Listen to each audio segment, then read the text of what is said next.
안녕하세요. 저희는 작은 고추가 맵다의 정유진, 노혜인입니다. 저희는 오늘 저작권을 지키는 불법 사이트 단절에 대해 이야기해보려고 합니다. 여러분 혹시 더글로리라는 넷플릭스의 웹드라마를 아시나요? 이 드라마가 현재 지금 큰 주목을 받고 있는데요. 이와 관련하여 뉴스를 시청하도록 하겠습니다. 우리 드라마 더 글로리 2가 공개 사흘 만에 전 세계 1위를 차지했습니다. 그런데 정식 서비스가 되지 않는 중국에서 많은 사람들이 이 드라마를 보고 시청 후기까지 쓰고 있습니다. 어떻게 이런 일이 가능한 건지 베이징 김효신 특파원이 취재했습니다. 환영해, 연진아.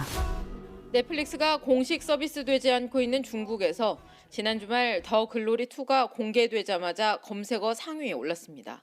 많은 중국인들이 이미 영상을 본 겁니다. 如果用一句话来概括《黑暗荣耀》的风格的话，那我想说的是，这是一部有一定新鲜感的复仇爽片主题的偶像派韩剧。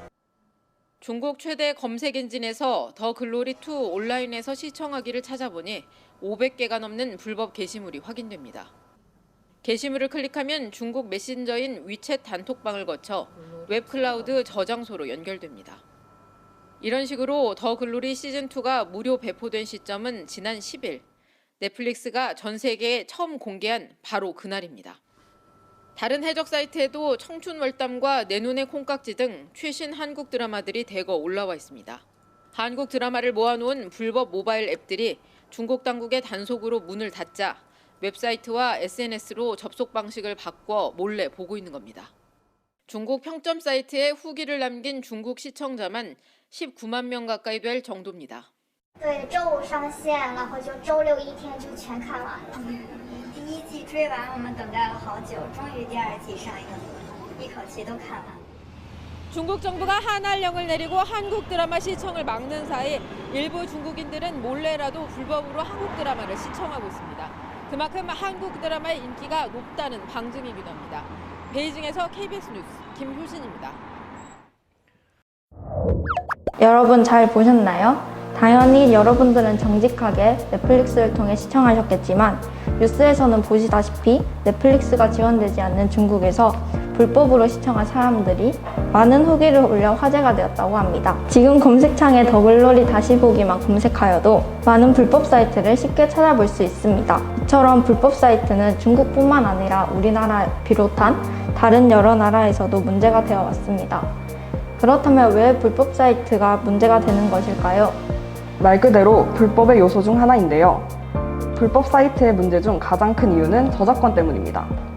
이로 인해 작가, 즉 저작권자에게는 막심한 피해가 갈 수 있습니다. 특히 웹툰 업계에서 불법 시장의 규모가 합법 웹툰 시장보다 더 큰 것으로 드러나 있어 웹툰 작가들은 적극적으로 불법 사이트 이용자를 반대하고 있습니다. 이처럼 드라마, 영화, 웹툰 등 다양한 저작권들이 침해되고 있음을 알 수 있습니다. 불법 사이트들이 판을 치고 있는데도 불구하고 왜 이런 것들을 제재하고 처벌하기가 어려울까요? 그 이유는 바로 여기에 있습니다. 운영자가 국내 서버를 사용하여 운영을 하게 되면 단속에 적발되기 쉽기 때문에 해외 서버를 사용하거나 클라우드 서버를 사용하여 운영하는 방식으로 사이드 차단을 피하고 있습니다. 또한 운영자는 추적망을 피하기 위하여 대포폰을 사용하거나 인터넷 전화와 같은 무기명의 연락 방식을 취하고 있어 추적하는 데 매우 어렵게 하고 있다고 합니다. 사실 저희가 생각한 이유는 따로 있는데요. 바로 누구나 쉽고 빠르게 사이트를 개설할 수 있다는 점입니다. 그래서 저희가 사이트를 직접 한번 만들어 보았는데요. 화면에서 보이시는 이 사이트가 저희가 직접 만든 것입니다. 이 사이트는 HTML 프리 탐플릿이라는 프로그램을 사용하여 만든 것으로 저희가 흔히 쓰는 미리 캔버스와 같이 자신이 원하는 탐플릿을 선정하여 설정되어 있는 코딩의 수치 대입값을 변경하여 만든 것입니다. 이러한 과정을 통해 비전공자인 저희도 만들 수 있을 만큼 간단하게 사이트를 만들 수 있다는 것을 알게 되었고, 불법 사이트가 발각되면 쉽게 지우고 다시 개설할 수 있어서 사이트의 운영이 증가하였고 처벌도 어려워졌을 것이라 생각하였습니다. 그렇다면 저희가 가져야 할 태도는 무엇일까요?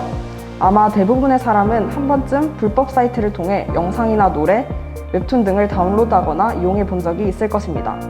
이는 죄의식 없이 자연스럽게 이용했을 가능성이 많은데요. 한순간의 유혹으로 인해 다른 사람의 저작권을 침해하게 되는 것이 바로 이 불법 사이트입니다. 저희 신명인들이 저작권을 정직하게 소비하는 자세를 가져보길 바라며 같이 기도드리시겠습니다. 사랑의 하나님, 수많은 미디어를 접하게 되는 세상입니다. 저희 신명인들이 미디어를 통해 올바르게 세상을 바라보게 하시고 불법 사이트에 대한 인식을 바로잡아 정직한 저작권 소비 습관을 형성할 수 있도록 도와주세요. 이 모든 말씀 감사드리며 예수님의 이름으로 기도드립니다. 아멘.